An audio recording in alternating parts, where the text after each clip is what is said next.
Grandpa Lobo on the drums.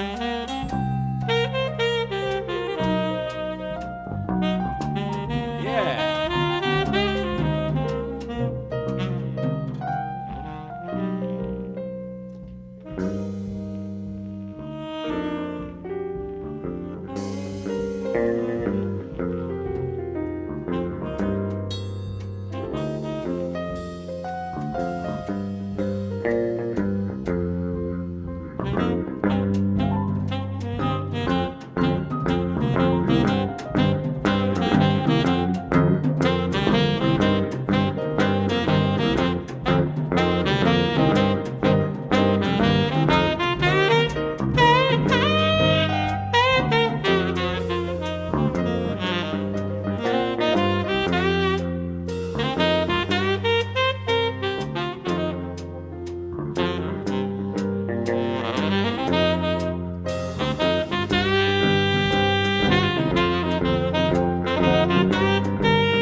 Recording in progress.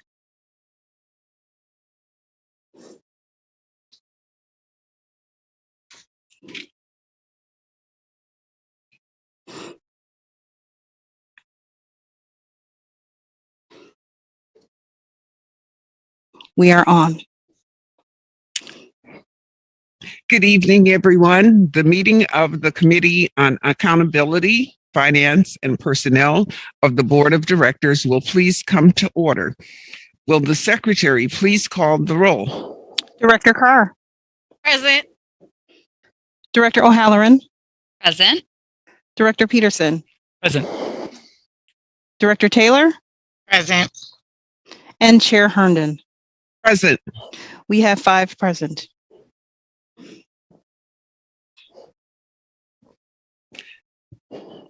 Will the Secretary please lead us in the Pledge of Allegiance? Members, please mute your devices. I pledge allegiance to the flag of the United States of America and to the republic for which it stands, one nation, under God, indivisible, with liberty and justice for all. Thank you. We will now have an announcement regarding interpretation for the Spanish-speaking members of our audience. Buenas noches. Esta junta se transmitirá en español para aquellas personas que lo necesiten. Si desea escuchar esta junta en español, por favor marque al teléfono 312-626-6799 y ponga el número de la junta 608-130-5362. La repito, para escuchar esta junta en español, por favor marque el teléfono 312-626-6799 y ponga el número de la junta 608-130-5362. Muchas gracias. Thank you very much. Due to the contingencies of the COVID-19 public health pandemic, MPS buildings are closed to the public, and this meeting is being conducted virtually. Board members may be participating from the Central Services Building. In order to allow as much public participation as possible, this meeting is being broadcast on radio station WYMS 88.9 FM via live stream on the MPS website and on the MPS YouTube stream, the links to which may be found on the MPS website on the broadcast page. We will now move to our items of business. As stated in the public notice, individuals who wish to speak were required to register in advance. I ask those waiting to speak to please remain on the platform until you're called upon. Although we are on a virtual platform, we will still follow Robert's Rules of Order, which dictates that all comments should be directed to the chair. Also, any questions or requests, including those from board members or the administration, are to be directed to the chair, who will determine the most efficient way to address them. As always, written testimony will be accepted for transmittal to the board. Written comments may be submitted to the board via the Office of Board Governance, P.O. Box 2181, Milwaukee, Wisconsin, 53201-2181. Or you may fax to 414-475-8071 or email it to governance@milwaukee.k12.wi.us. Finally, for our listening audience, if you wish to access this evening's agenda items and attachments online, you may do so by visiting esb.milwaukee.k12.wi.us. May we begin, Madam Secretary? Item 1. Item 1 is action on monthly personnel matters. Action on classified personnel transactions, action on certificated appointments, leaves of absence, the report on certificated resignations and classified retirements, the affirmative action report, and the remote work plan report. The administration recommends that the board approve the promotions, appointments, and leaves as listed in the attachments to this item to be effective upon board approval. Will administration please present this item? Yes, good evening, Chair Herndon and members of the committee. Keith Fosley, Superintendent of Schools. We're asking for your approval of the monthly personnel items as well as reporting items that are before you.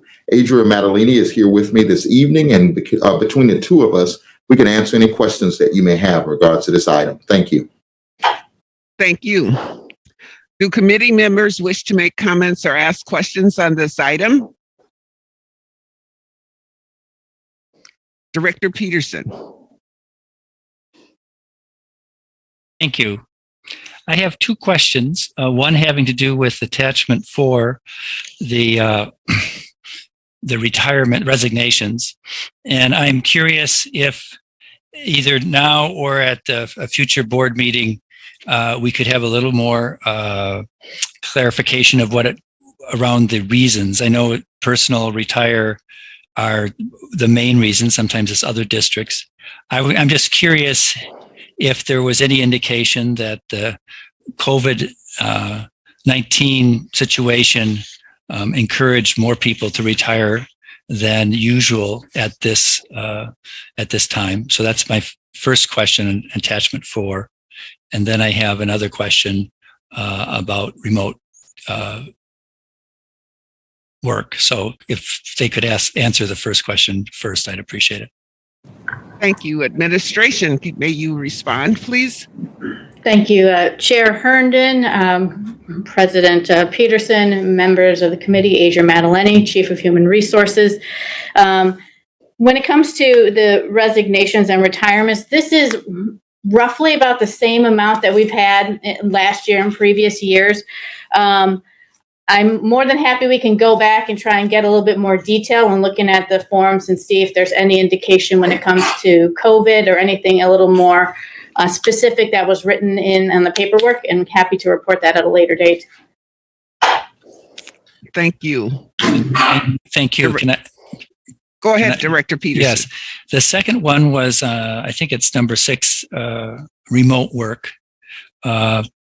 And there it lists the number of people who have been approved for remote work.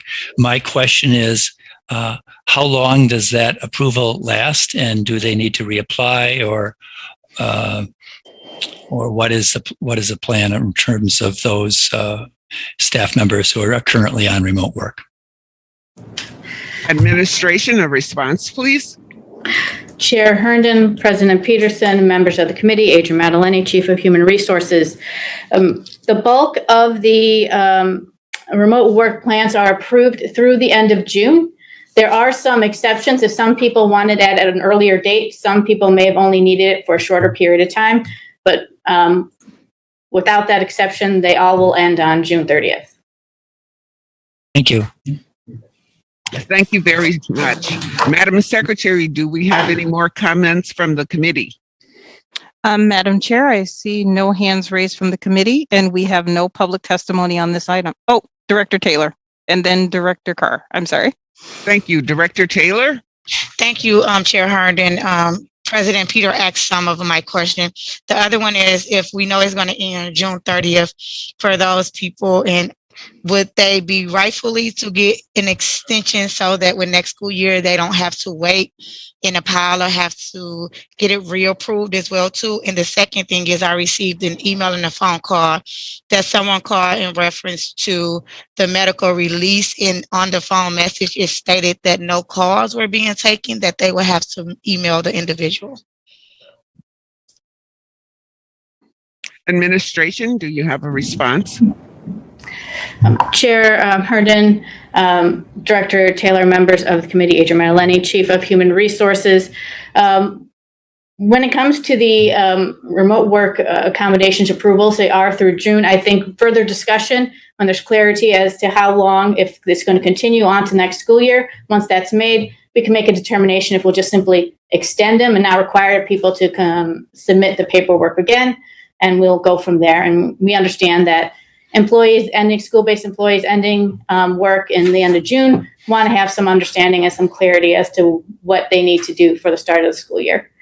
With regards to the second question, I can indicate to you that when it comes to the accommodations forms, we do request employees to submit their questions in writing to that COVID accommodation email so that we can track and make sure that it's responded to. So that might be the result of why they were encouraged and directed to submit an email and not direct a phone call. But I do know if someone will call employment relations, someone will respond and they can speak to someone. Thank you, Chair Herndon. Thank you, Administration. Thank you. What is the pleasure of the committee with respect to this item? Move approval. You have Director Carr's hand up. We had both Director Carr then and Director Taylor. Madam Secretary, I'll leave that to you as to which one. Director Taylor's motion to approve the administration's recommendation on the monthly personnel matters. Director Carr. Just a quick question. Sure. Is there a process in place or a policy in place to require exit interviews when individuals are leaving for personal reasons? And just so we can better, I guess, perfect our hiring or recruitment and retention processes, or determine the reasons specifically why people are leaving. And it kind of aligns with Director Peterson's question earlier, but I just wondered if there was a policy or process in place for exit interviews. Administration, do you have a response? Yes, Chair Herndon, Vice Chair Carr, members of the committee, Adrian Maddaleni, Chief of Human Resources. Yes, absolutely, there's a process for exit interviews. I will say, whenever someone resigns, we ask them to fill out a questionnaire asking why they leave, what they liked about working for the district, what they like most, what they like least, those type of questions. And then we do have an option. They can ask if they would like to be contacted and have an interview. We do understand that questionnaire might leave, something more to be asked. Mm-hmm. So we are in the process of looking at doing some exit interviews personally, more periodically, more regularly with individuals to get more in-depth answers to kind of, like you said, address the recruitment and hiring that we have moving forward. Thank you. Thank you. Thank you very much. If there's not further discussion, will the Secretary please call the roll? Director Taylor's motion to approve the monthly personnel matters. Director Carr. Aye. Director O'Halloran. Aye. Director Peterson. Aye. Director Taylor. Aye. And Chair Herndon. Aye. That's 5 ayes. The motion passes. Thank you. Madam Secretary, next item, please. Item number 2 is action on recommended administrative appointments, promotions, reassignments, and reclassifications, the salary increases and decreases, limited term employment contracts exceeding 60 days. The administration is recommending that the board, 1, authorize individuals to be promoted, reassigned, reclassified, or receive the salary increases or decreases as indicated, or to be appointed to classifications indicated in the attachments to this item to be effective upon as they are attached to the item. And number 2, approve the limited term employment contracts exceeding 60 days, and this is pursuant to Administrative Policy 6.23, Parent 4, Parent B, to be effective as indicated in the attachment to this item. Thank you. Will administration please present this item? Yes, Chair Herndon and members of the committee, we are requesting your approval of the administrative appointments and LTE contracts that are before you, and we are happy to respond to any questions that you may have in regards to this item. Thank you. Thank you. Do committee members wish to make comments or ask questions on this item? Madam Secretary, I see one hand, sorry. Director Peterson. I was going to move approval of this item. So I move approval of this item. Thank you. Madam Secretary, do we have any public comments on this item?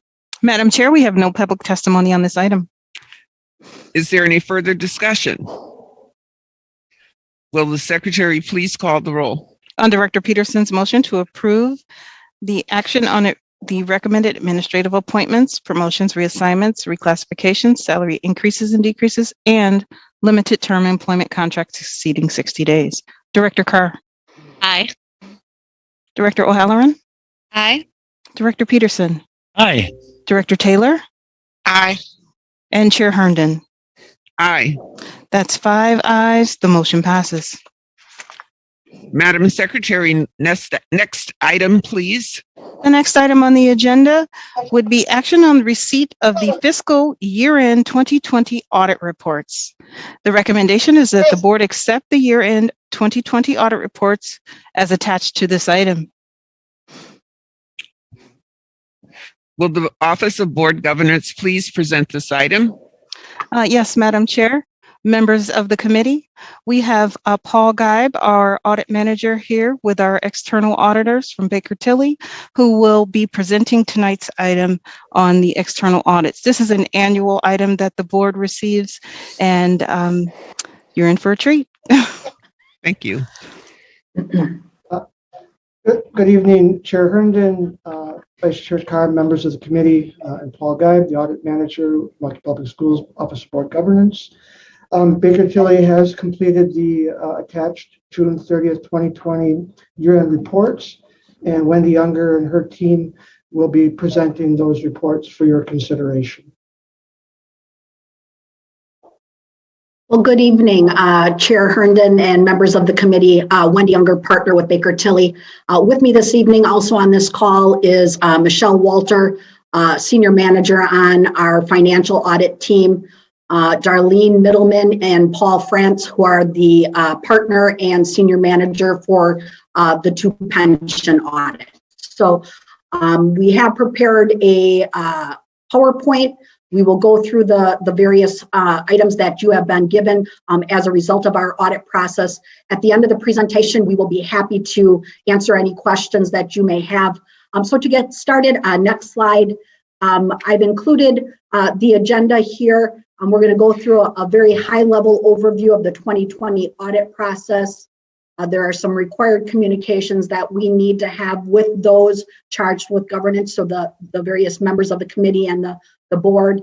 We do have some internal control matters and other recommendations that we will share with you this evening. And then at the very end, we have some very high-level financial information that we will just briefly go over.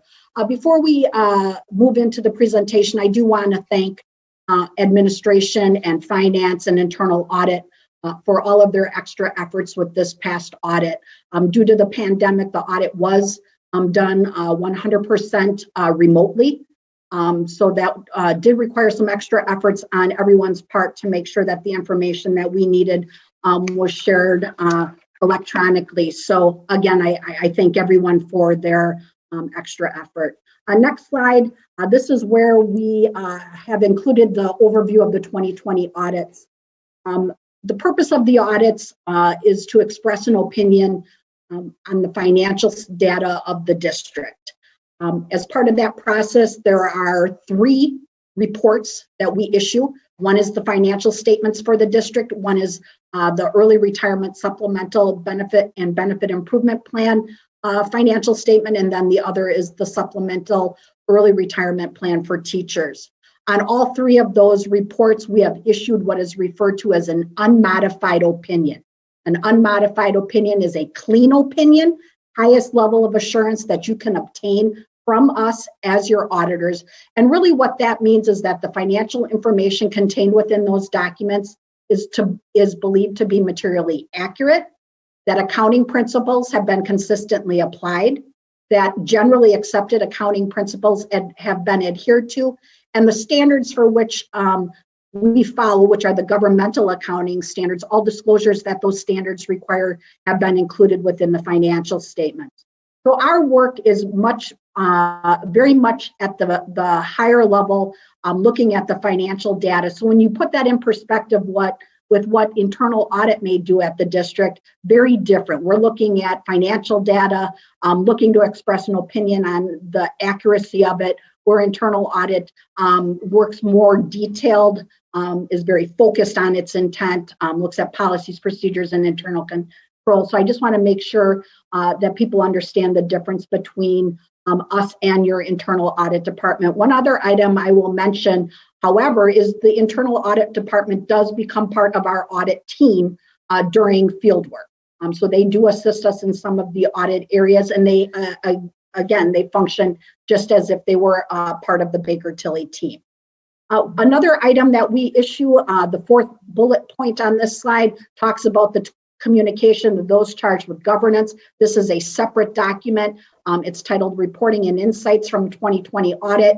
And there are several items that we will go over, but that is a bit later in the presentation. In addition to the items that are noted on this page, we also do some work as needed under DPI requirements related to the membership count for the district, also your integration transfer program and your parental consent program. All of those require reporting to DPI. Most of it is annually except for the membership audit, which is done whenever DPI requires one. So again, those are additional reports that we issue. Nothing unusual or unexpected were included in those reports either. Next slide. The other item that we complete as part of the financial statement audit is an audit of the federal and state programs for the district. The district receives hundreds of millions of federal and state revenues. Because of that fact, the district is required to have what is referred to as a federal compliance audit or an audit in conformity with uniform guidance. In addition, the district, because we live in Wisconsin, is also required to have a state single audit. The purpose of those two audits is for us to review the compliance with the various requirements of those programs. So each program that the district participates in has various compliance requirements. We review those compliance requirements and then report any findings that we may have on an annual basis. We do not look at every program every year. Programs are cycle tested on a 3-year basis based on dollar values of those programs.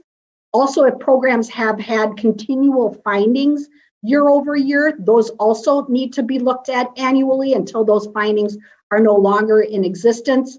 And then any new programs that the district may participate in would also require viewing the first year that they are encountered with the district. In our single audit report that we again issued a clean, unmodified opinion on the internal control over financial reporting and over compliance. One thing to note that within that report, which is again a separate bound document, there were noted 10 findings. 1 was related to your federal programs, and 9 of them were related to your state programs. And to put this a bit into perspective, we looked at 4 federal programs during 2020 audit, and we looked at 11 state programs. State requirements are much lower thresholds, so the requirement to look at that data is more programs than what you would see on the federal level. Of the 10 findings that we had, again, 1 related to federal programs. That was a finding related to your Head Start program, and that was a repeat finding from previous years. Again, that program will be continued to be looked at on an annual basis until the findings have been addressed. The state program, the 9 findings that existed there were 8 of them that continued from the previous year. So the programs just at a very high level that we looked at the state special education program, we looked at the bilingual program, the school safety program, the state tuition program, the transportation program, which is the area that the most number of findings exist at the district, and then the achievement gap reduction program. So again, 10 findings reported in FY20. Of the 10, 2 were new and 8 were still from the prior year. In comparison, in 2019, we had 14 compliance findings. So actual findings are down over the previous year. Of the 14 findings, 3 were federal and 2 were taken care of. So there continues to be the 1 Head Start. And then of the 14 compliance findings in the previous year, 11 were state findings and 3 of them were taken care of. So there continued to be 8. So I draw your attention to that so you put in perspective the continuation of findings and what that means. From our audit standpoint, we will continue to evaluate those programs on an annual basis as needed until those findings are addressed by the district and no longer exist. Some of the findings that we had related to various reporting issues that we noted as part of the audit process. And again, when we get to the communication of the reporting and insights document, I will share some of the challenges that were noted. Next slide. Before we get into the data in the reporting and insights document and the financial data, I do want to go through some required communications that we need to have with you as the committee and board members. Under our standards, we are required to share what our responsibilities are with the district under generally accepted auditing standards. Our responsibility is to express an opinion on the financial statements. We are required to follow generally accepted auditing standards. We are required to plan and perform the audit in order to obtain reasonable but not absolute assurance that the financial statements are free of material misstatement. So what that means is that we need to do enough work to reach a reasonable conclusion that the financial statements are materially accurate. What it also means is that we do not look at every transaction of the district. In addition to that item, we also express an opinion on the compliance with the regulations of the federal and state awards program, and that is the single audit that I mentioned previously. Next slide. We note whether or not there's any changes in significant accounting policies. This would be if there were any new governmental accounting standards that were effective for the district. Those are our standards that governmental entities are needed to follow and implement. There were none that were effective for FY20, which is actually a very positive thing. That's not often that happens, and there are some coming up in the upcoming years that we will make sure we are working with management that those get addressed as applicable. Next item I need to communicate with you is the estimates that are included in the financial statements of the district. There were no significant changes in the estimates, meaning those that are included, but the items that are included that are of an estimated nature. And let me note that these estimates are all reviewed as part of the audit process. We review the items for reasonableness, and we test the accuracy and validate some of the information that those estimates are based on. The various estimates that are included within your audited financial statements are your compensated absences, so accumulated sick or vacation pay, your net OPEB liability, so that's your other post-employment benefit liability, your net pension liability for the various pension plans, and also your participation in the Wisconsin retirement system and employee retirement systems, where both of those programs have either an asset or a liability as of the end of FY20. Significant audit adjustments, we are required to communicate that. I'm very happy to say there were no audit adjustments of a material nature that were required to be recorded on the district's books for compliance with GAAP. Next slide. We are also required to communicate if there were any uncorrected misstatements, and that would be any past adjustments from our terminology, meaning adjustments we found that were not significant enough to be recorded. Again, we had none of those either. Other information and documents containing audited financial statements, we are not aware of any other documents that contain our audited financial statements. Also very happy to say we had no disagreements with management or difficulties performing the audit. Next slide.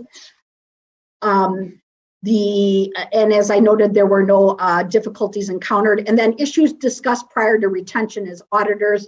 Again, that is very normal and customary to happen during the course of our relationship. And again, nothing of an unusual nature that I need to draw to the committee's attention there. Next slide. This is where I've highlighted the information that is included in the reporting and insights document. That document allows us to communicate comments and recommendations that may come up as part of the audit process. Also allows us to have that standard communication that I mentioned on the previous slides. There is more detail regarding those various bullet items in that document. But what I'd like to touch on during our presentation this evening is just highlighting the current year comments that are included in that reporting and insights document. Included in that document is a material weakness, and this is a item that under our standards we are required to communicate to those charged with governance. And this material weakness circles around the fact that as part of the audit process this past year, Baker Tilly helped prepare some of the financial statement footnotes, also helped with some material adjustments to the drafted financial statements, and also had some assistance in the preparation and evaluation of the schedule of federal and state awards. This is something that is not typical for the district, but due to changes in personnel and timing of when things were happening in the remote audit environment, this was something that became a material weakness during the past audit. We do not expect this to continue. We expect this was just, again, due to the change in the personnel and due to the pandemic. So again, nothing to be necessarily concerned of. And I will mention that there were 3 material weaknesses in the previous year. And again, there is this one that remains for the current year. Additional comments that were added during the year, one is regarding the transportation reporting detailed records. And this goes back to when I mentioned the findings regarding the federal and state programs. The reporting information that is ultimately or was ultimately provided for the work that we needed to do with compliance was not accurate, did not agree to student counts. There were numerous reasons for that situation. But again, we're recommending that there's a process put in place to address that going forward. So reporting that we receive to review for compliance also matches the data that the district submits. Infinite Campus address corrections, again, there was some inconsistencies on addresses that were made within Infinite Campus and the ultimate accuracy of those. Both these 2 items affect the transportation reporting that is done to Department of Public Instruction. And the district receives aid based on children being reported in the proper categories. The proper categories are determined by whether or not the address information is accurate so that the children are reported in the proper mileage category. So the district could either get more aid than it should or get less aid than it should based on inaccurate information. So again, recommendation is to fine tune the policies and procedures regarding that. Trust accounts on an annual basis, the district may enter into various trust agreements. One of the items we asked for as part of that is the agreements that exist for the trust. There were 3 new trusts entered into in 2020, and the agreements for those trusts were not able to be provided. So again, we recommend the district implement procedures to ensure those agreements are obtained. The food service 3-way match, this is an item that was a material weakness in previous years, and this is really the matching of the information within the food service area, the product that is received to the invoices received and paid for by the district. There has been great strides made in this area, but this has been an item that has existed for several years, and looking for this to be addressed in the upcoming years. There is a process to reconcile these items, but the reconciliation and the timing of that is not necessarily happening currently. So there continues to be variances on a monthly basis that need to be addressed. Last 2 more items, budget data that is included in IFAS, and IFAS is your accounting system, and making sure that that data is accurate during the review of the drafted financial statements, which are prepared by management. It was noted that there was some inaccurate budget information that was included in the system. Ultimately was fixed and reported properly in the financial statements, but again, recommending a procedure be put in place to ensure the accuracy of the data in the system. The last item I've noted here is the contract invoicing support and sponsorship agreements. As part of the audit process, We review various contracts and agreements that the district enters into. As part of that, there were numerous items that were noted as part of that review. I will not go through those in detail due to time, but again, I would encourage you to take a look at those. And we have made a recommendation to, again, look at the policies and procedures that exist at the district to ensure that these are addressed on a go-forward basis. I will also note that within the reporting and insight documents, all comments that we have, management provides responses to. So there is management's mitigation of those items noted in the report. In addition to the comments that I just mentioned, there are several carryover comments from previous years. Again, not going to go through those in detail, but again, those are listed in that report for your review and evaluation. Next slide. The last slide that I have included within the presentation is regarding the financial highlights. Again, I've included 4 items here that I believe to be of interest. Please keep in mind that the district issues a report that is 143 pages in length. So to highlight all the financial activity would be daunting and very time consuming to discuss. So again, the items here that I've highlighted, the first item talks about the governmental funds of the district. So these are your day-to-day funds, your general fund, your debt service fund, your construction fund, your school nutrition funds. Those funds in total saw a decrease in fund balance over the previous year of 24.3 million. Overall, the largest decrease was within your construction fund.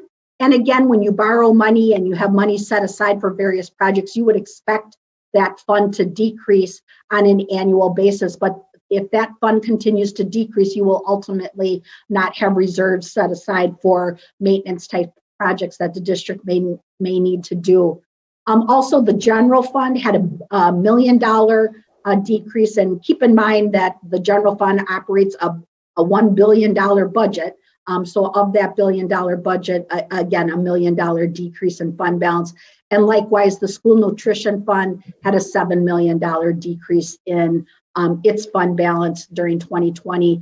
That fund had seen significant improvement over the past several years in improving. It was at one point at a deficit and has seen an increase up until 2020. But again, with the pandemic, that was an entirely different situation. The total fund balances then, as noted in item B, for those governmental funds was 94.3 million. There's various components of that. Not going to go through those in great detail, but it's really important to understand what those pieces mean.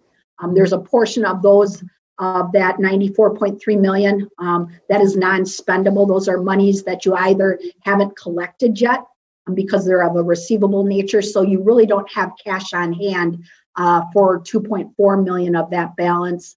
You have various items that are restricted, meaning there's a legal restriction to those monies that the district cannot spend except for those purposes, and that equates to 48.9 million.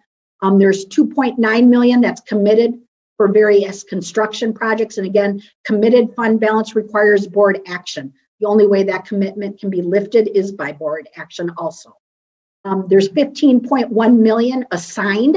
This means those are monies that were earmarked in the 2021 budget process to help balance that budget. And then the remaining 25 million is unassigned. These are the monies that you have on hand for working capital contingency type needs on an annual basis. Item C talks about the long-term obligations of the district.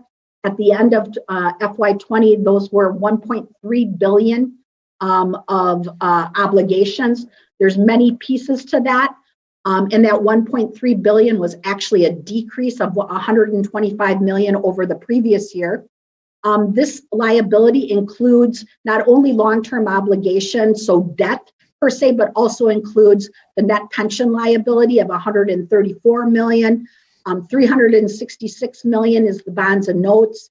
There's 187 million of net pension obligations. And then there's a 762 million of other post-employment benefit obligations that existed as of the end of the year.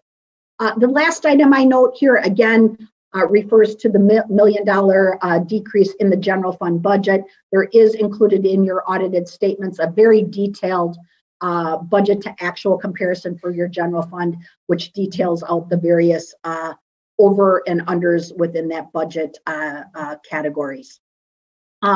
Next slide. Those are my prepared comments. Again, reminding the committee that, again, myself and Michelle are on the call that work on the financial statement side, and then Paul and Darlene on the pension side. So at this point, we would be happy to answer any questions you may have regarding our process, the presentation, or the various documents that we've issued as part of the audit process. Thank you very much. Do committee members wish to make comments or ask questions? Director Taylor. Thank you, Chair Halloran. Just looking back over at some of these numbers, I believe it was for 2021, it was the 15.1 that was assigned in the 25, was it 25.1 million that was unassigned? And when we're talking about working capital, is that overall, like for the general form, or is it specific to working capital?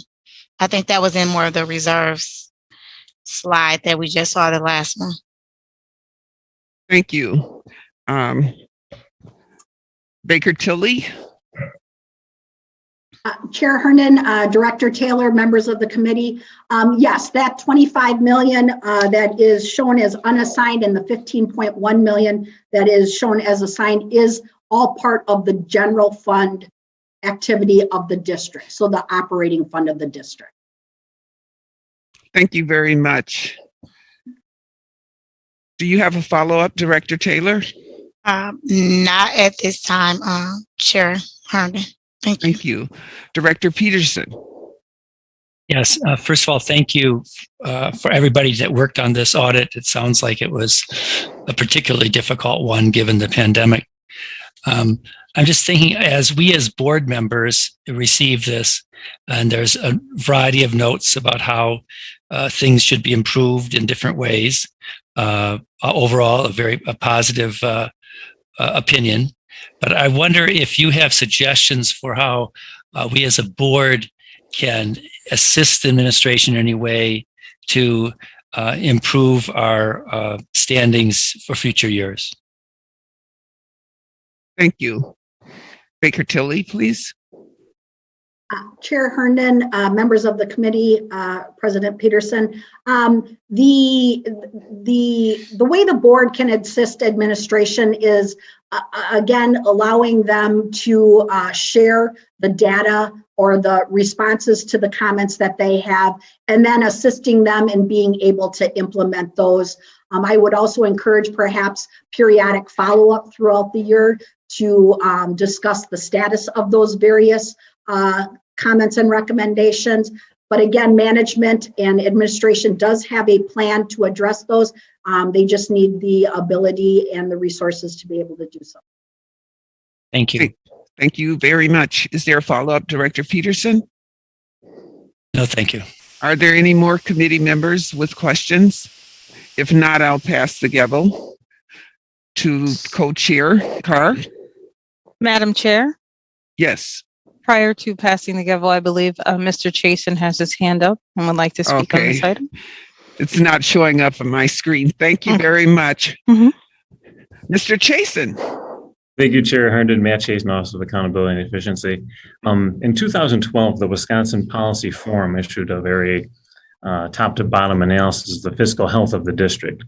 And they noted in that report that in the years between 2007 and 2011, the general fund balance had decreased from 110 million to 91.6 million. And as a measure of fiscal health, they said that was a negative indicator. In the years since, that balance has now declined to the balance that you see today, which is about 38 million. And as a continued declining measure of the balance in the general fund, that remains a challenge for the district. And I want to make sure that the board had that brought to their attention. Thank you very much. Thank you very much. Okay, now I'll pass the gavel. So noted. Thank you. I have a couple of questions too. And I think Director Peterson got the answer to that. And that was about the corrective measures to correct the deficiencies. And then one in particular, though, I'm still interested in, and that was in the section financial highlights. Item A, the reduction in government funds, which the amount was explained to us.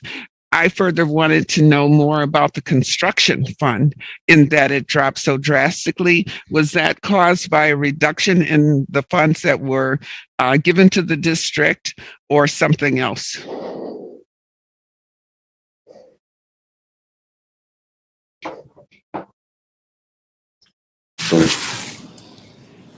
Baker Tilly? Madam Chair, I think that's the one for the administration. Okay. Go ahead.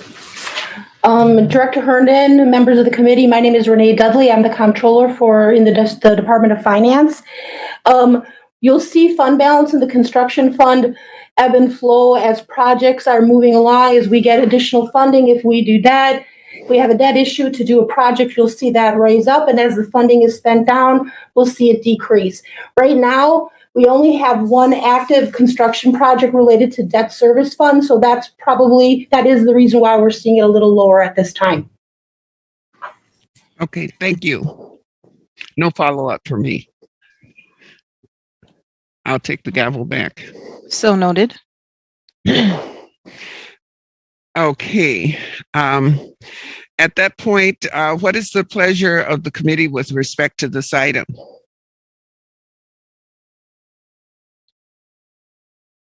Director Peterson.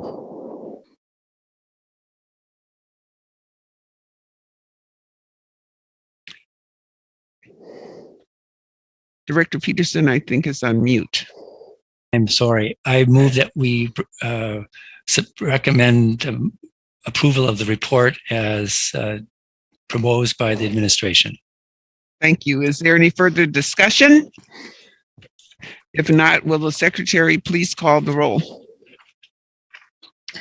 On Director Peterson's motion to approve the recommendation of the Office of Board Governance to accept the year-end 2020 audit reports as attached to this item.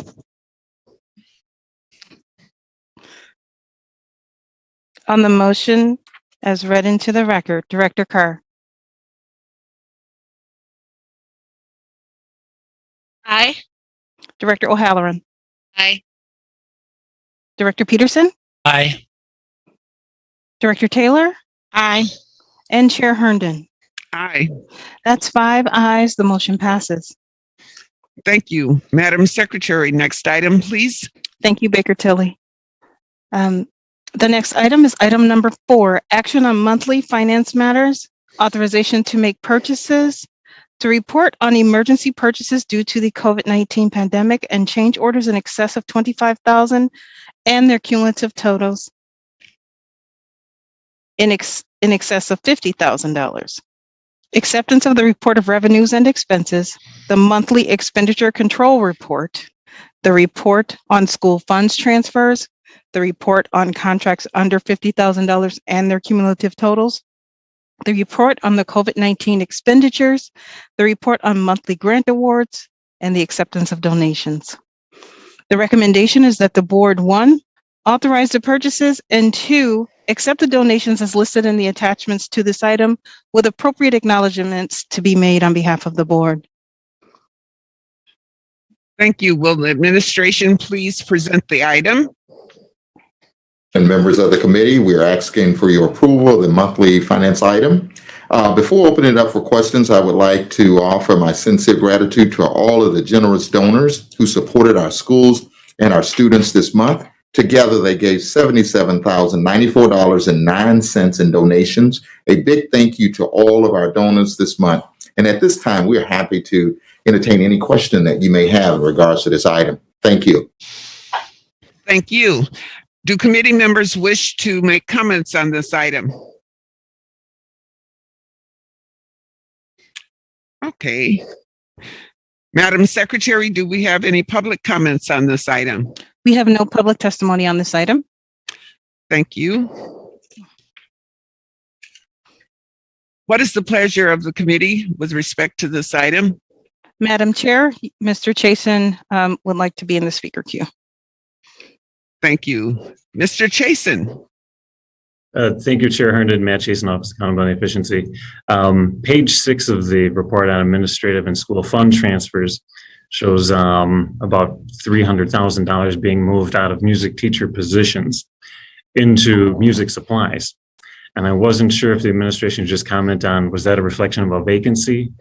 That we had vacancies possibly over the year, and that this is just a reallocation of funds then to maybe free up those dollars for supplies for music program. Thank you. Thank you. Administration, response, please. Chair Herndon, members of the committee, Martha Kreitzman, Chief Financial Officer. Those funds were set aside for traveling music teachers, and during this time of pandemic, since the funding wasn't used for that, instead it was put towards supplies to help with implementing the referendum music opportunities for students. Thank you very much.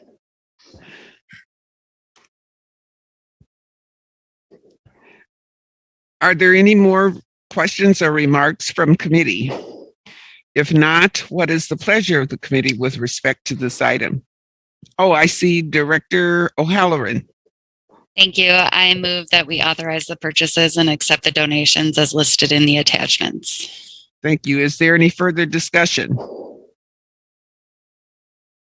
Will the secretary please call the roll? On Director O'Halloran's motion to approve the administration's recommendation on the monthly finance matters. Director Carr. Aye. Director O'Halloran. Aye.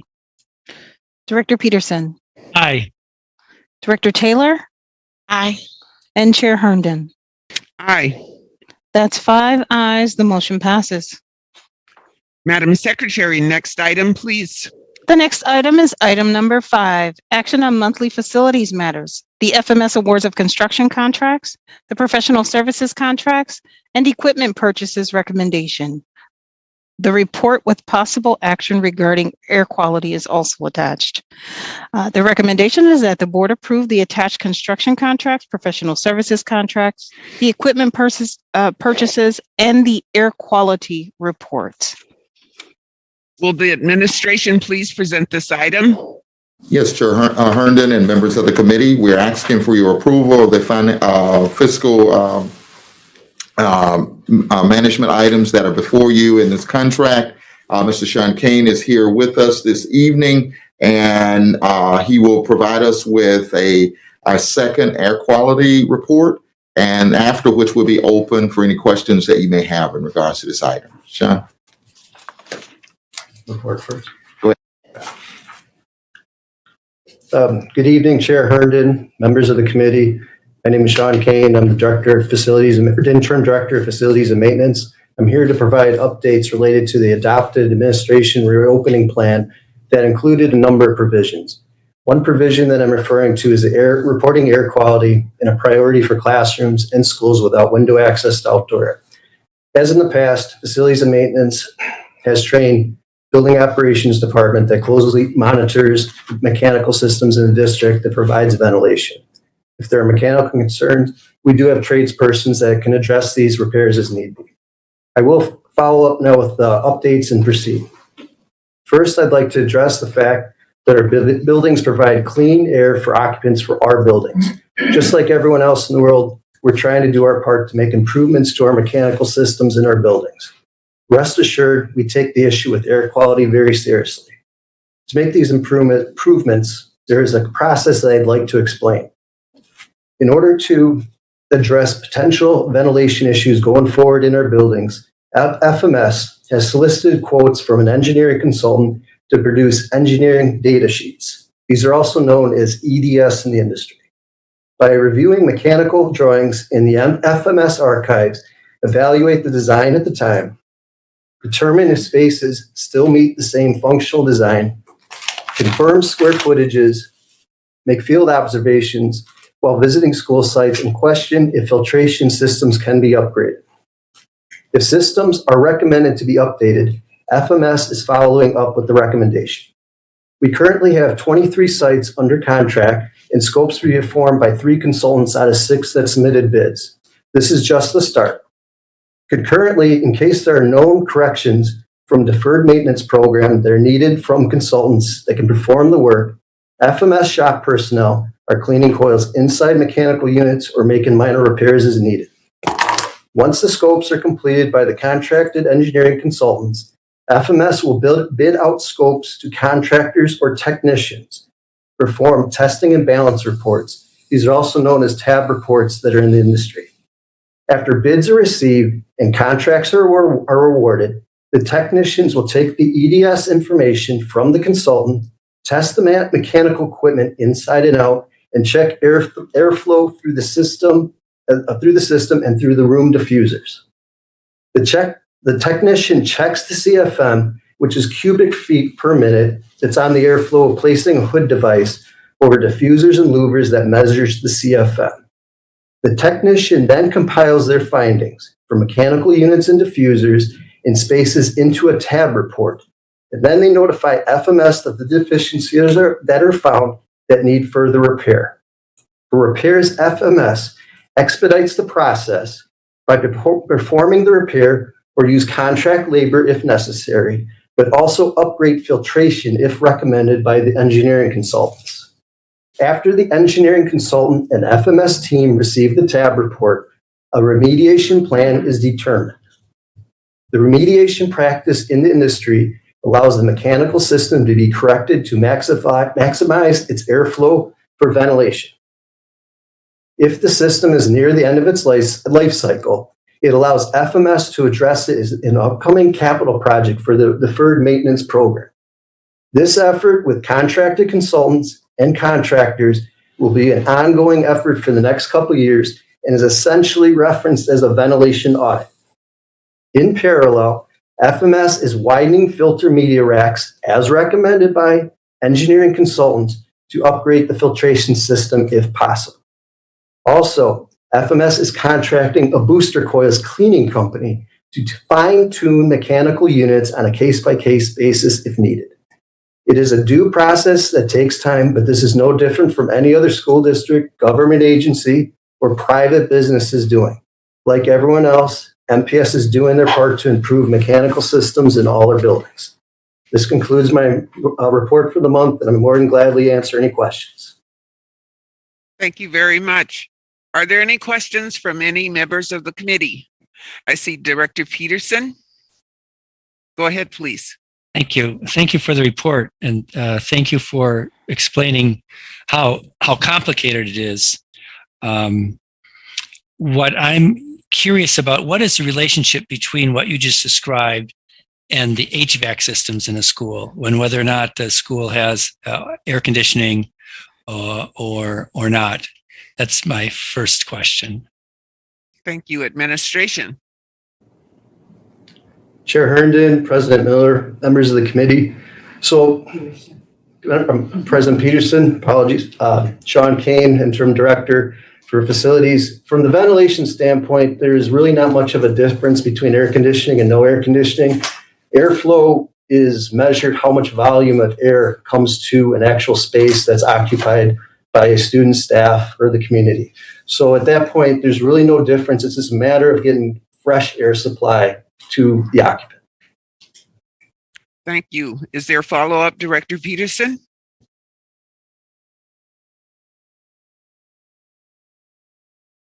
You're on mute, it seems like. How about that? Better. I assume our buildings are at different levels of efficiency in terms of what you described.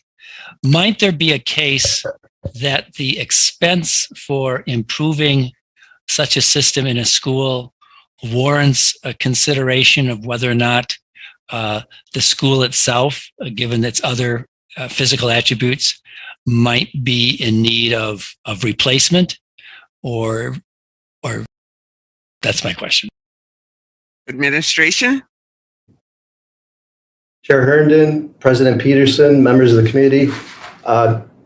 There's obviously all the schools, buildings have different types of systems, the way their construction, their age, et cetera. And that also includes the mechanical systems that are part of those buildings. Some systems have what they refer to as air handling units. Those are bigger units that are sometimes up in a penthouse. Sometimes you have a rooftop unit. That's obviously what it sounds like. It sits on a roof that provides ventilation for a space. And then also they have units that are referred to as unit ventilators. Those box units that you see that are in some classrooms that specifically provide fresh air for each site. As part of what our shop personnel do, which there's a lot of experience back there, they take a look and do assessments on an annual basis, and then we take a look at the deferred maintenance program. And some sites where we take a look and see what type of systems might be a little more outdated, like you were kind of mentioning, but then there's systems as a cyclic program that you try to update things, and we update our logs on everything that we check. But part of the biggest piece has to do with ventilation, because this is the stuff that we're just talking about, and this is the first thing that needs to be done. So if you go through and what I talked about, when you have an engineering team that comes through and does the EDS, the engineered data sheets, that's the front end where they do an assessment to see what the system should be doing. The next step is where you have a contractor or technician do the testing and balancing piece, and that's kind of the check valve of checking to see what you need to do for the system. And at that point, you might be able to, it's like a mechanic, you're going in, take your car in for a mechanic, get an oil change, change your air filter. It's kind of something similar to that process where you might be able to do some adjustments that way. But the nice thing then too is what we're looking at is you see if there's outdated systems, that part of the capital project that you can create, that we put that as part of deferred maintenance, regardless the vintage of the building, maybe some things part of the cyclic process when things are replaced. So that's how we do assessments, is check on systems and where we put them in a priority rank. Thank you. Is there follow-up, Director Peterson? No follow-up. Thank you for the answer. Thank you very much. Director Taylor, did I see your hand? Okay. No, Chair Herndon. Thank you very much. Madam Secretary, do we have any public comments on this item? What is the pleasure of committee with respect to this item?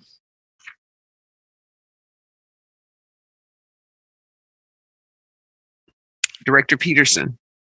I move approval of this item. Is there any further discussion? Will the secretary please call the roll?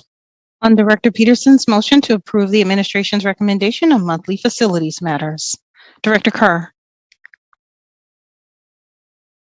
Aye. Director O'Halloran. Aye. Director Peterson. Aye. Director Taylor. Aye. And Chair Herndon. Aye. That's 5 ayes. The motion passes. Madam Secretary, next item, please. The next item is item number 6, action on the award of professional services contracts. The recommendation is that the board authorize the professional services contracts as set forth in the attachments to this item. Thank you. Will the administration please present this item?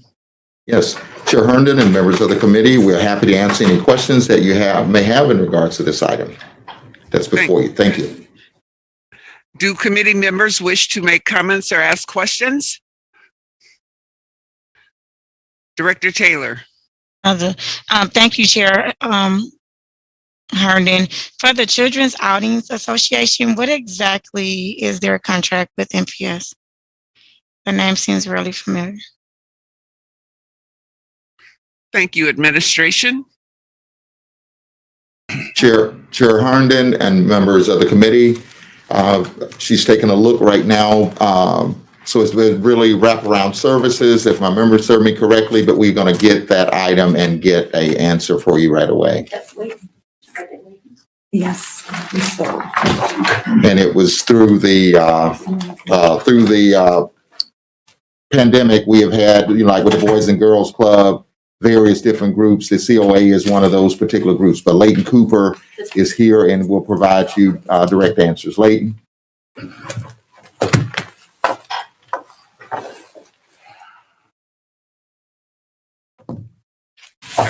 Chair Herndon, Director Taylor, Layton Cooper, Department of Recreation and Community Services. Children's Outing Association is one of our after-school providers as vetted by RFP 939, MPS after-school providers. Chair Herndon, just one more follow-up. Go ahead, please. Thank you. Is this a new contract, or is this someone that we were previously contracting with before? Administration. Chair Herndon, Director Taylor, Layton Cooper. This is our standard summer after-school program contracts. So we submit 2 contracts to the board for after-school programs, one for summer operations and the second for the school year in the fall. Thank you. Is there follow-up, Director Taylor? Madam Chair? Yes, please. Just to assist, I think Director Taylor may be thinking about other programs that COA has provided. They have been, they are the signature organization for the HIP and HIPPY program. It was a 3K and 4K program that the district partnered with for years to assist us with our early childhood. So I know she kept getting there, so I just wanted to be able to offer that. Madam Chair, you also have Matt Chasen in the queue to speak on this item. Thank you. Mr. Chasen. Thank you, Chair Herndon. Matt Chasen, Office of Accountability and Efficiency. So our office did receive an appeal on one of the RFPs associated with this item, 1038, which is for driver's education. Subject to our review of the concerns that were raised in that appeal, this office can find no reason for the board not to proceed with the board's or with the administration's recommendation at this time. And I'm happy to answer any questions you might have. Thank you. Madam Chair? Yes. Members of the committee, I was just checking my notes and wanted to make sure that the committee knew that Director Carr has indicated, had previously indicated that she would need to recuse herself from consideration of this item. I think she is still on the platform. I just want to make sure that is still the case.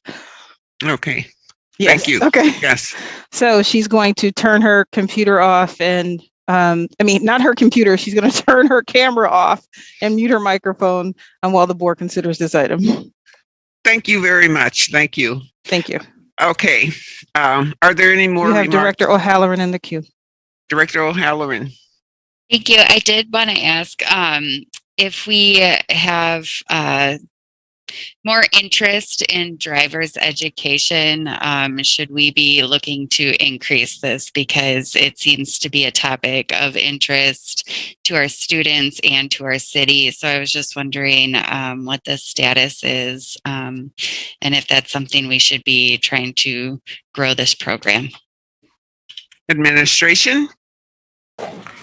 Go ahead. Chair Herndon and members of the committee, go ahead. Chair Herndon, members of the committee, Troy Clark, Recreation Coordinator, overseeing the driver education program. Yes, there is a high demand for the program. We are currently at capacity with our enrollment, and we are every year, specifically as it relates to MPS Drive.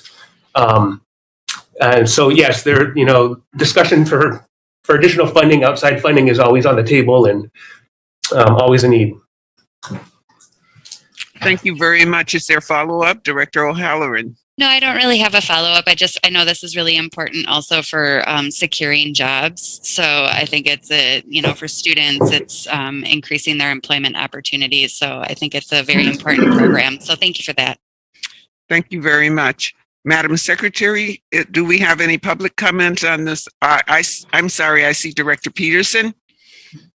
Thank you. Just follow up on Director O'Halloran's thoughtful question. Could you just tell us how many students we served over a period of time and how much money it costs to serve more students? Chair Herndon, Director Peterson, members of the committee, Troy Clark, Recreation Coordinator. Yes, since the inception of MPS Drive in the spring of 2016, we have served roughly 6,500 students. with that program. Currently, for the 2021-2022 budget cycle, it costs us $418 per student to go through the program. That includes classroom instruction as well as behind the wheel instruction and observation. So there is a price tag for the program, certainly, but we have a 93% temporary permit rate. 93% of the students we served have received their temporary permit. The percentage isn't as high for those that have gotten their driver's license, but there are, there's certainly opportunity to expand this program and try to serve more students as we progress. Thank you very much. Is there a follow-up? Yes, just do this. You said $418. Is there any cost to the student? Chair Herndon, Director Peterson, Troy Clark again. Yes, for the MPS Drive program, the cost to the student is $35, and that covers the actual permit fee. So it really just goes through to the DMV to ensure that they have the ability to get that permit fee. Thank you very much. Thank you, Madam Chair. I'd like to ask a quick question, if you don't mind. My co-chair is recused. Yes. Thank you. My question is, how many students are we prepared to service this summer? Chair Herndon, members of the committee, Troy Clark, we are prepared to service close to the normal number we have. We do have some COVID mitigation strategies in place, and so our classroom numbers are not at the 25 capacity that they usually are. They're at 15 for the summer coming up, and that's just to align with other programs within the district. We were able to transition to a virtual component, an online component, as when the pandemic first presented itself, and so that allowed us to make up a good bit of ground with the number of students we could serve. The first part of this pandemic, we were at 9 in the classroom when we were able to be in the classroom. So we aren't able to be at full capacity that we would normally be, given the nature of the times. At least not in the classroom. We are looking to try and expand the virtual option. We know that there are limitations with that for folks as well, but we are trying to provide a number of options for students. Okay, so only 9 students, is that what I'm hearing? Chair Herndon, Troy Clark, no, sorry, 15 currently for the coming season, summer, 15 in the classroom. 9 was the original number when we were able to get back in the last summer, 2020, during the pandemic, with the mitigation strategies that we had. Thank you very much. What is the pleasure of the committee with respect to this? I'm sorry, Director O'Halloran. Thank you. I was just trying to understand who set those guidelines, because as of today, like my 12-year-old had his first COVID shot. So I'm assuming that people who would be taking these classes would have the opportunity to be vaccinated. So if we're talking about restrictions on the number of students that can be in a class, is that a restriction that we put on, or is that a restriction that the drivers, just out of curiosity? Thank you. Administration. Go ahead. Sure. Chair Herndon, Director Halloran, Troy Clark. They are self-imposed restrictions just based on the information that we had at the time. We plan our seasons out so far in advance. We need to plan, for worst case scenarios and ensure that we can at least service, some of the population.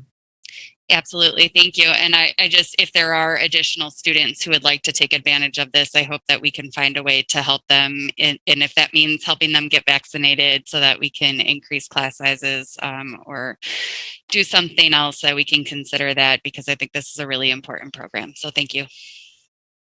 Thank you. What is the pleasure of the committee with respect to this item? Director Peterson. I move approval. Is there any further discussion? If not, Madam Secretary, please call the roll.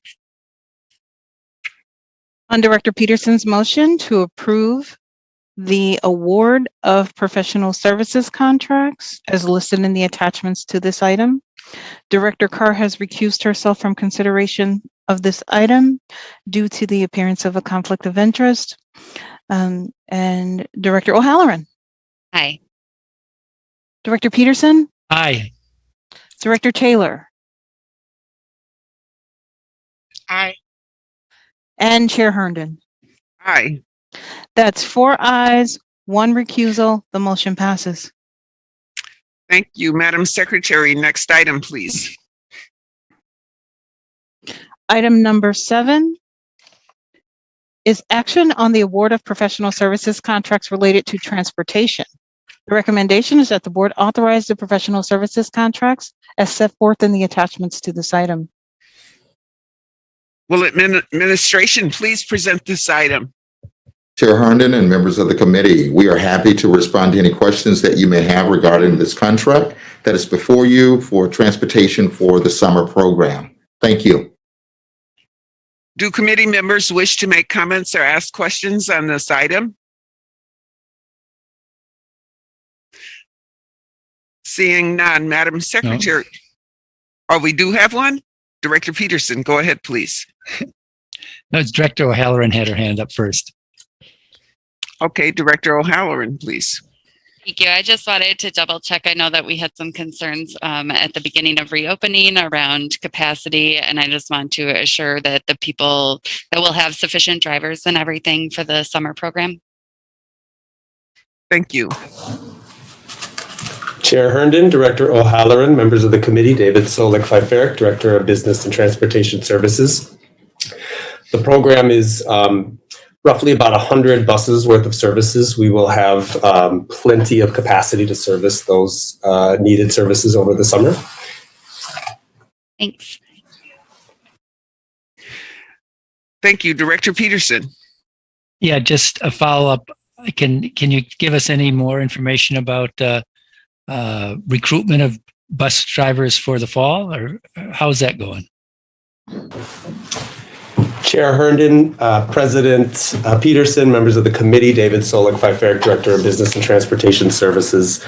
I'm happy to report that, we typically have that summertime period to begin to attract and retain. So seeing as though we started in April and now have kind of movement in that capacity, we don't anticipate really having any issues as it pertains to the normal sequence of events in attracting and training and retaining drivers over the summer months. Some of the changes in contracts required new providers to get equipment. So I think most of our focus now is as a new company comes in and expands their capacity for some providers that may have reduced capacity or left the industry in the local market, that it's more of an equipment situation, and then attraction and marketing for those drivers continues from June through July. So I think we're in a pretty good position overall to get back to a normal capacity as it pertains to driver access for the fall. Are there any more committee members that wish to speak on this item? I see no hands. Madam Secretary, do we have any public comment on this item? Madam Chair, we have no public testimony on this item. What is the pleasure of the committee with respect to this item?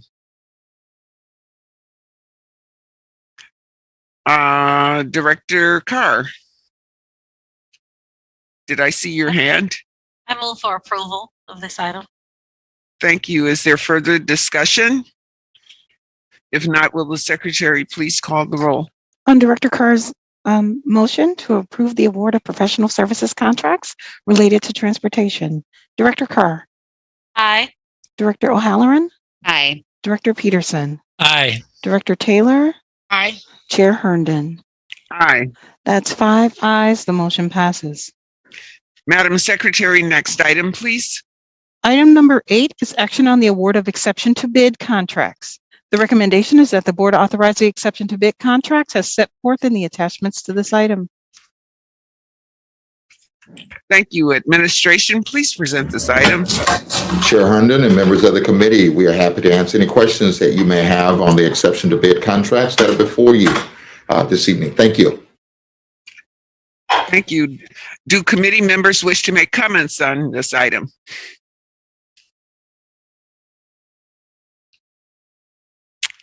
Thank you, Director Taylor. Director Peterson. Director Taylor, go ahead, please. Thank you, Chair Harden. Just on the items for MATC, I was reading and I just wanted to make sure these are for the students 17 and older. Is that the contract that this is referring to, or is this for something different? Chair Herndon, Director Taylor, members of the committee, Janina Domchik, Procurement Manager, Office of Finance. These are for eligible high school students to complete their high school graduation requirements. We do not show, predominantly these are juniors and seniors that will attend these classes. Thank you, Director Taylor. Is there follow-up? Thank you. I just was making sure that's what I was reading, and I will move approval of this motion, Chair Harden. Thank you. Director Peterson.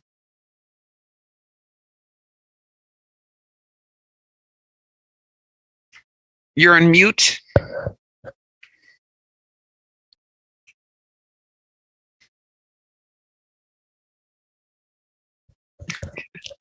Okay. You're still muted or something. Okay. Can There you hear we me go. now? Yes, we can. Okay. Thank you. Could the administration explain with a little more detail the contract we have with the University Board of Regents, UW Board of Regents? Administration. Chair Herndon, President Peterson, members of the committee, Janina Domchik, Procurement Manager. This contract with the University of Wisconsin system is in conjunction with our MQ college program, and this allows eligible students to complete their high school graduation requirements while earning up to 20 college credits from the university.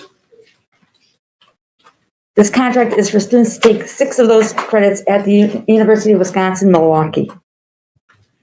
Chair Herndon, members of the committee, this is one of our opportunities to for students to have success of completing college courses before they're out of high school. And this is something we've done with MQ that has been very, very successful. Thank you very much. Could I have a follow-up, please? Go ahead, Doctor. First of all, I very much appreciate the program. One of my daughters benefited greatly from it. The question I have, is that available to all high school students in the district in our traditional schools, or are there some restrictions? Thank you. Administration, please. Chair Herndon, Director Peterson, John Hill, Director of College Career Readiness. Yes, that program is available to all eligible students across all of the high schools. So we do have, they do have to be on track for graduation and have demonstrated they have the ability to do the college level work. But in our last year's group, we had students from 15 different MPS high schools. Thank you. That used to be a very popular program. Can I one more follow-up? Yes. So we have the contract is for a set amount of money, I believe. Does it work if we don't use up all that money? I assume the money is we're paying tuition basically for the students. If we don't have sufficient number of students, do we get money back, or what's the arrangement in that regard? Administration. Chair Herndon, Director Peterson. Yes, we only pay for sections that we have students in. We typically have more than enough students to fill our sections each year. Thank you. Is there follow-up, Director Peterson? So does that mean we might have to turn down some students if we go over it, or what is the procedure then? Chair Herndon, Director Peterson, John Hill, Director of College Career Readiness. We go through an application process where we holistically review all of the students that apply from all of the different high schools. To date, we have not had to turn any students down. This year's group, we are waiting on final grades, and we will see what our numbers look like. We had a large number of students apply this year.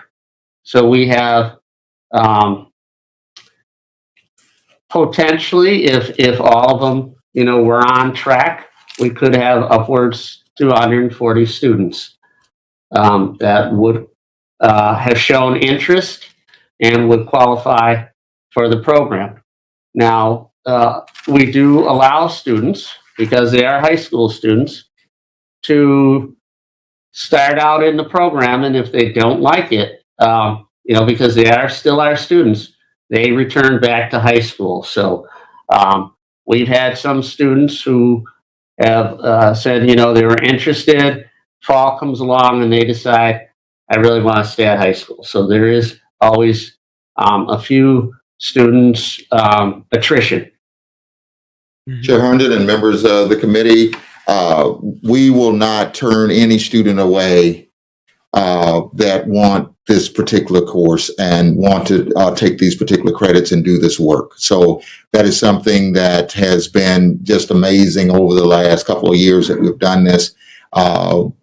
Students coming and to go out to see them at their completion, from the talking about walking into a college level class and what the fears were, and afterwards they were successful, and the growth that you see. And I think this is a gateway to the universities, colleges and universities, because they can get so many of those prerequisite classes out of the way, and when they go off to the university 1 or 2 years later, they can move swiftly through the university with a lower cost because of the credits that they have acquired in the district.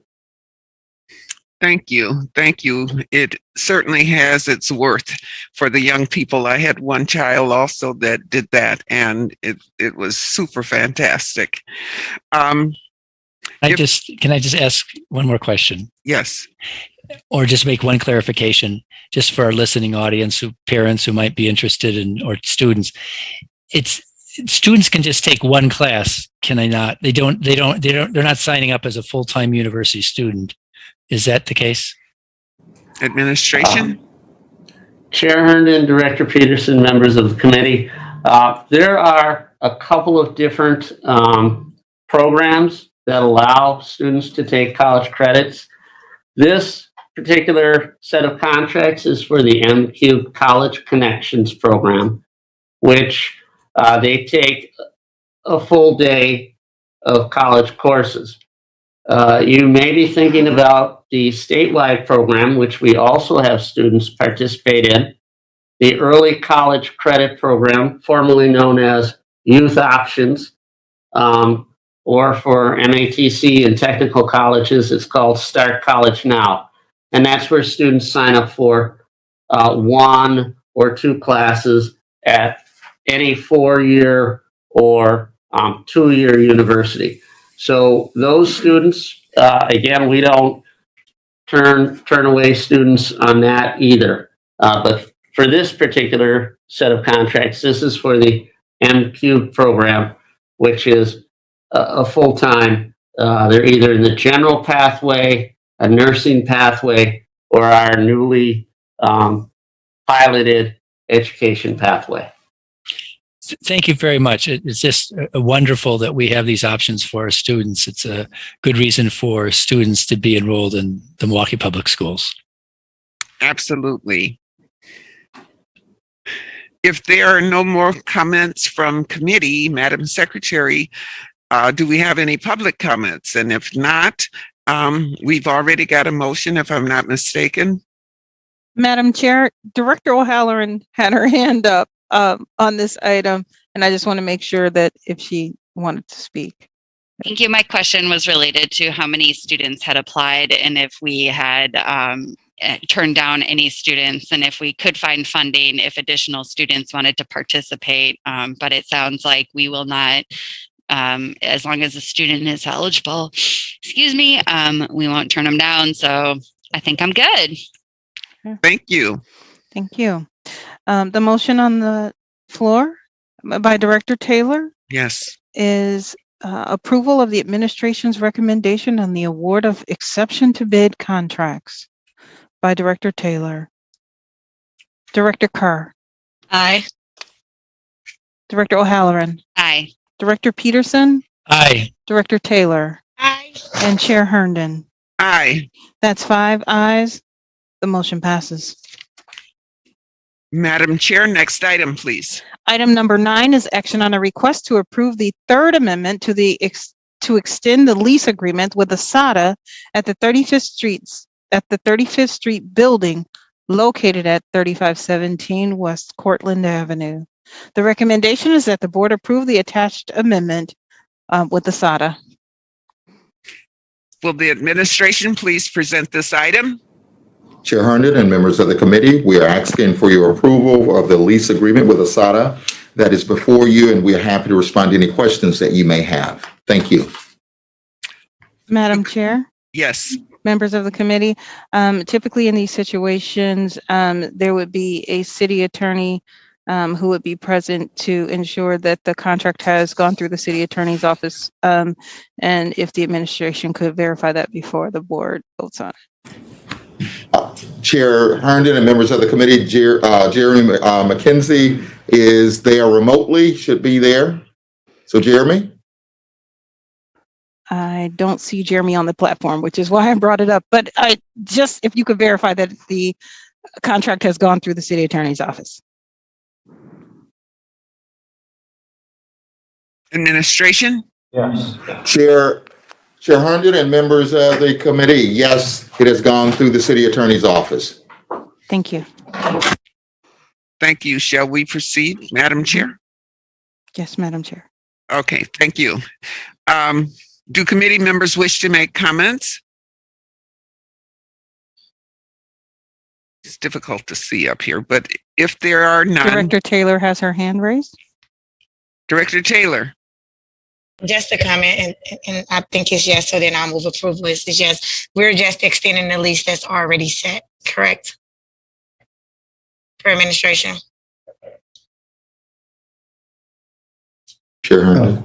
Chair Herndon, Director Taylor, members of the committee, yes, we're just extending a current lease agreement that we have. It's an amendment, adding it for another 3 years. Yeah, I move approval of the motion, Chair Herndon. Thank you. Do we have any more comments from the committee? Seeing none, Madam Secretary, do we have public comments on this item? Madam Chair, we have no public testimony on this item. However, I do see Jeremy McKenzie has just logged on for verification for the board. Thank you so much, Dr. Posley. Okay, would we like to hear from our city attorney at this time, please? Good evening, Madam Chair, members of the board. I understand the question is whether my office reviewed the lease contracts, and yes, I did draft them and review them along with Mr. Kane from facilities for these items. Okay. Madam Secretary, I'm sorry. On Director Taylor's motion to approve the request for the third amendment to extend the lease agreement with ASADA at the 35th Street building located at 3517 West Cortlandt Avenue. Director Carr. Aye. Director O'Halloran. Aye. Director Peterson. Aye. Director Taylor. Aye. And Chair Herndon. Aye. That's 5 ayes. The motion passes. Madam Secretary, next item, please. The next item is action on the request to approve the third amendment to the lease agreement with Banner Day Learning Corp. Located at 3517 West Cortlandt Avenue, the 35th Street school property. The recommendation is that the board approve the attached lease agreement, the amendment to the lease agreement with Banner Day Learning Corp. Will the administration please present this item? And I take it the city attorney is still with us for this one. Thank you. Chair Herndon and members of the committee, we're asking for your approval of the lease agreement with Banner Day Learning that is before you, and we're happy to respond to any questions that you may have. Jerry McKenzie is also here with us from the city attorney's office. Thank you. Thank you. Mr. McKenzie, are you there? I am here, Chair Herndon, and with similar to the last item, I did draft the amendment with in consultation with Sean Kane from Facilities, and it meets our office's approval. Thank you very much. Do committee members wish to make comments or ask questions? I see a hand raised with Director Taylor. Director Taylor? Chair Herndon, I move approval of the amendment. Thank you. Are there any other hands up? I'm not missing anyone. Okay. Madam Secretary, do we have any public comment on this item? Madam Chair, we have no public testimony on this item. We already have a motion. Is there further discussion? And if not, Madam Chair, please call, Madam Secretary, please call the roll. On Director Taylor's motion to approve the request for the third amendment to the lease agreement with Banner Day Learning Corp.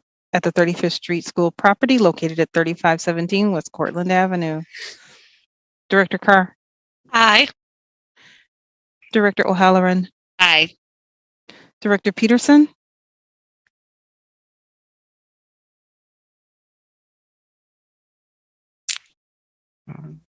Aye. Thank you. Director Taylor.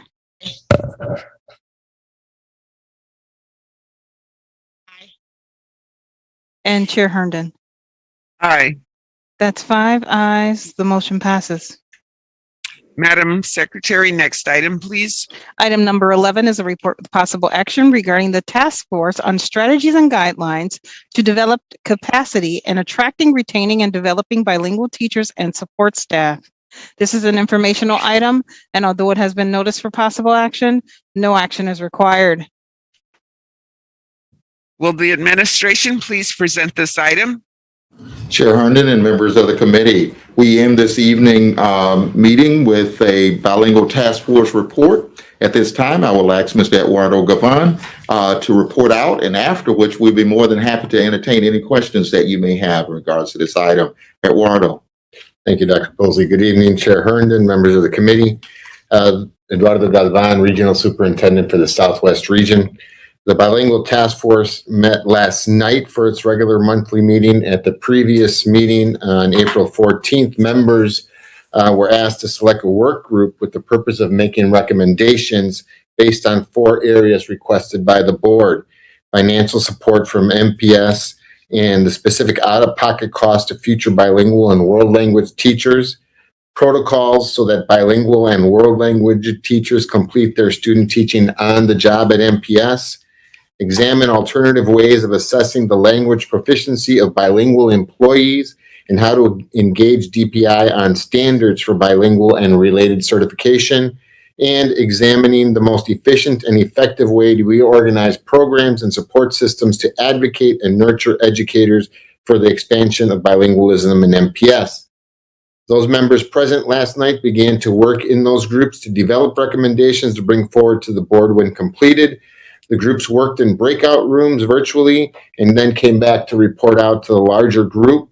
There was good work that was begun by those groups. That work will continue next month, and we will work towards making those recommendations based upon those 4 areas that the board requested. Again, there was a representative group there of MPS staff, permit teachers, teachers that are in pairs that are in program, and any community members that wanted to participate. And that opportunity will still be available should anybody care to. Any member who wasn't present will still have access to that information and make recommendations and feedback. At this time, any questions that you may have, I'll be happy to answer. Okay, committee members. Director Carr. What's the process for recruitment, for recruiting individuals to serve on the task force? Yeah, the recruitment of the task force, again, this is a task force that did begin prior to the pandemic. It's been publicly noticed. It's open to any individual who wishes to participate. There was a reach out done by the LTE of the Grow Your Own, Ms. Maria Jenkins. She sent emails to any of the people that are already in program, communicated with them in terms of going back to the initial task force kind of assembly. Again, that was publicly noticed. Anybody who cares to can participate. Thank you very much. Is there follow-up, Director Carr? Are you able to provide a list of those that are current participants of the task force? We have an email list, and again, depending upon the date, we have different members participate on certain days based upon their availability. I could certainly provide that email list to the board. Thank you. Thank you. Are there any more comments from committee? Director Peterson. Yes, I just wanted to thank the people who are working on the task force. I know it's been difficult during the pandemic to do what needs to be done, and I look forward to the report in the coming months. Thank you very much. Thank you. Are there any more comments from committee? Madam Secretary, do we have any public comments? If not, is there any further discussion? This is informational, so Madam Secretary, do we have any more items? Madam Chair, we have no public testimony on the previous item, and this would be the last item on our agenda. Thank you. There being no further business before this committee, this meeting is adjourned. Everyone have a nice evening, and thanks for participating and attending. Thank you. Thank you. Everybody. Good night.